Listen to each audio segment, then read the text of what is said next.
How it goes, the family? Welcome back to Larry's Anything Goes. Happy Friday.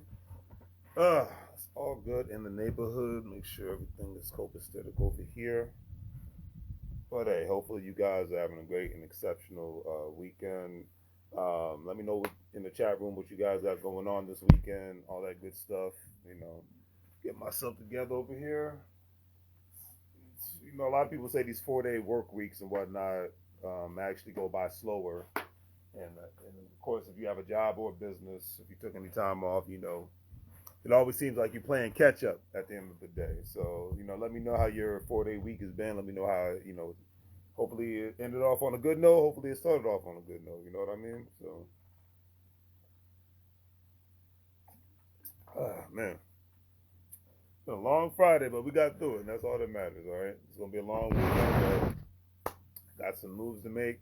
Thank you for those. Before I go forward with today's word of the day, thank you for those who supported the channel via the PayPals, the Venmos, the Cash Apps. Thank you for those who have bought products. Thank you for those that are liking the content. Thank you for those who have subscribed to the content on the various platforms. Thank you for those who share the content.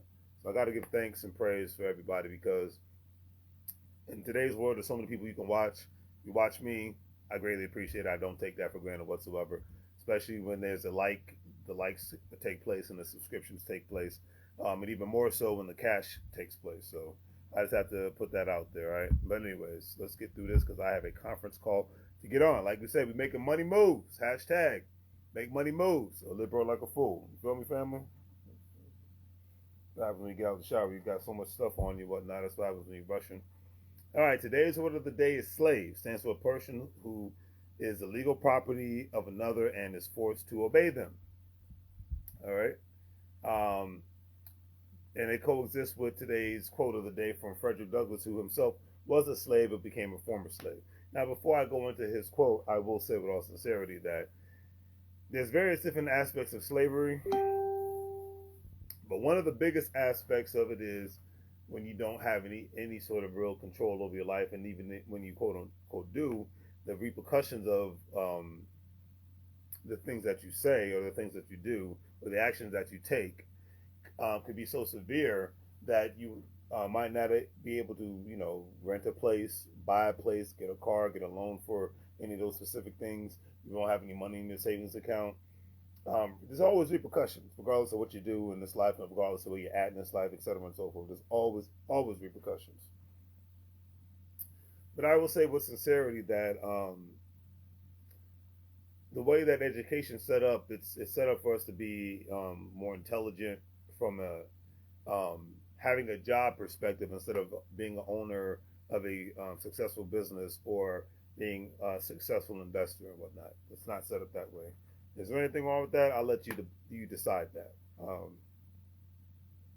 Because when you think about education as a whole, when you think about standardized public education, it really was implemented more so because there was a time in the United States where, there wasn't really a Department of Education. There was a time in the United States where, a lot of towns and cities did not have regular school and whatnot because it was, the country was basically based off of agricultural. Before, this was a time before in the United States of America, they moved from agricultural economy to an industrial economy.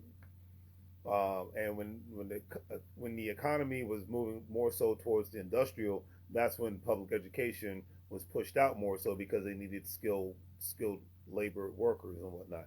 They needed obedient workers to push the buttons, build the buildings, and that's when you had more trades programs in the schools as well. But they needed more obedient, efficient workers and whatnot to be able to read more, write, comprehend. They needed more scientists, things of that nature, engineers, doctors, eventually lawyers. So they needed more educated people as the society grew, as the country expanded, as more territories became states.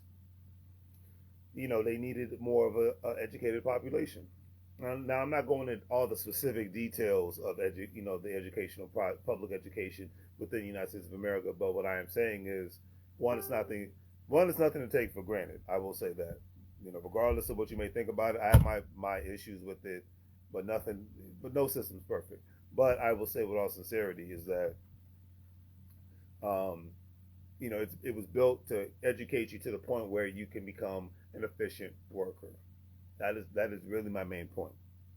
So nowadays in the Twitter sphere, in the social media world, YouTube University, you have so much great content, books, courses out here to where it's teaching you how to become a better a business person, franchisee, small business owner, um, getting different skill sets that you can basically mobilize. Real estate investors, so many things out here, so many things. All right. So with that being said, it's opening the door for people to be not I like to call employee slave in a sense to where the only way for you to make a living is for you to only have a job or whatnot. So that's been transforming for a while now, even before the pandemic. I think the pandemic intensified the matter because people started to see that they wanted to live a life on their terms and not their boss's terms. And the thing is, you can't get mad at your boss's terms because whoever pays you makes the terms. That's just the way the game goes. Who's ever paying makes the terms for the most part. That's just the way the game of life goes and whatnot. So if you create your own terms, put yourself in a position where you're making money passively and whatnot, then you are in a position where and if you have people working for you, then you're making terms for them. So that's the circle of life. So that's why I use the word slave loosely because, in a capitalist society, you have the opportunity to change your position if you not only work hard enough, but if you set yourself up in a position to where you can have other people work hard for you. I'll leave it at that. Today's quote of the day is from Frederick Douglass. He stated, "Knowledge makes a man unfit to be a slave." And the main reason why I've used this quote, I think I've used it before, but I'm using it because, like I've said this before on my channel, I'll say it to the day I die. If I knew this information about how to invest money more so and how to make money passively more so, my life would be totally different right now in 2022. Knowledge is power, and that is a real deal. And applied knowledge is the biggest power ever. All right. Do the great different things. Like, share, and subscribe. Have a great day. As I always say, make money moves, or you're gonna live bro like a fool. Take care, family.